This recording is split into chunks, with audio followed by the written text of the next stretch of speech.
Stenography Hindi के डिक्टेशनों के नियमित अभ्यास के लिए यह चैनल बनाया गया है। आपकी सफलता ही इस चैनल का उद्देश्य है। सबसे पहले अपने इस चैनल को सब्सक्राइब कर लें, साथ ही आगे के अपडेट्स के लिए बेल आइकन को प्रेस करना ना भूलें। डिक्टेशन का समय 5 मिनट। Ready, start. सभापति महोदय, मैं कहना चाहता हूं कि केवल नारे लगाने से ही काम नहीं चल सकता है। आज आवश्यकता इस बात की है कि ऐसे महत्वपूर्ण प्रश्नों पर सारे राजनीतिक दल आपस में मिल बैठकर गंभीरतापूर्वक विचार करें। कम से कम देश के हित के मामलों पर हमें एक होकर काम करना चाहिए। यह अच्छी बात है कि माननीय सदस्यों ने इस प्रस्ताव पर अपने विचार गंभीरता के साथ प्रकट किए हैं। आज हमारे राष्ट्र की एकता को खतरा पैदा हो गया है और देश में ऐसे तत्व पैदा हो रहे हैं जो देश की व्यवस्था को छिन्न भिन्न कर देना चाहते हैं। इस प्रकार के तत्वों का मुकाबला किस प्रकार से किया जाए, इस पर सदन के सभी सदस्यों को सहयोग और विचार विमर्श से काम करना चाहिए। हम अक्सर देखते हैं कि विरोधी दल राष्ट्र की मूल समस्याओं को अनदेखा करके दूसरी छोटी छोटी बातों को अधिक महत्व देते हैं। हमें विचार करना चाहिए कि वे क्या कारण हैं जिनकी वजह से हमारे देश में क्षेत्रीय प्रश्नों को लेकर और भाषा के प्रश्नों को लेकर हमारे नागरिक आपस में एक दूसरे के विरुद्ध लड़ रहे हैं।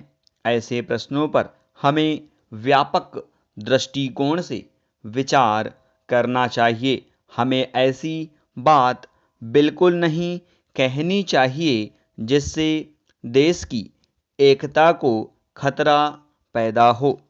आज हम देख रहे हैं कि हमारे पड़ोसी देश एक तरफ तो आतंकवादियों को बढ़ावा दे रहे हैं और दूसरी ओर हमारी सीमाओं पर विवाद जारी रखे हुए हैं। आज हम इस बात को महसूस करते हैं कि क्षेत्रीय भाषाओं और क्षेत्रीय नारों को देने वाले दलों का गठन हो रहा है।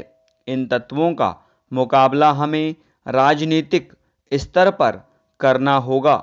यह बात बिल्कुल ठीक है कि हमारे देश के अंदर जो परिस्थितियां पैदा हुई हैं और जो प्रश्न खड़े हुए हैं वे ऐसे हैं जिनके बारे में अलग अलग राय नहीं हो सकती है। पैरा, आज देश के अंदर क्षेत्रीय संतुलन नहीं है।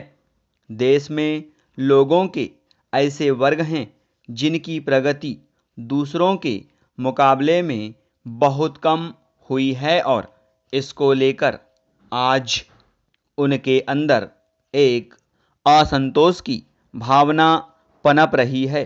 आज भी हमारे देश में कुछ ऐसे लोग हैं जिनका आर्थिक और सामाजिक रूप से शोषण हो रहा है।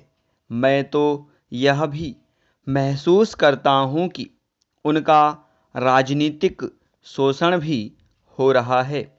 यही कारण है कि वे लोग गलत दिशा में जा रहे हैं। हमें उन्हें सही दिशा में लाना है। इसके लिए हमारी सरकार को भी प्रयत्न करना चाहिए।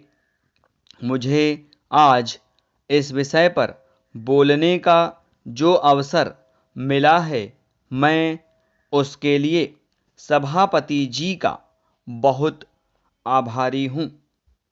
इस अल्फाज के साथ मैं सभी विरोधी दलों से अनुरोध करूंगा कि जो प्रस्ताव वे सदन के समक्ष लाए हैं उन पर फिर से विचार करें। हम एक महान देश के नागरिक हैं। हमें उसकी महानता के अनुसार ही कार्य करना है, तभी हम अपने देश की प्रगति सुनिश्चित कर सकते हैं। स्टॉप। अब अपने लिखे गए डिक्टेशन को 5 मिनट या इससे कम समय में पढ़ने का अभ्यास करें।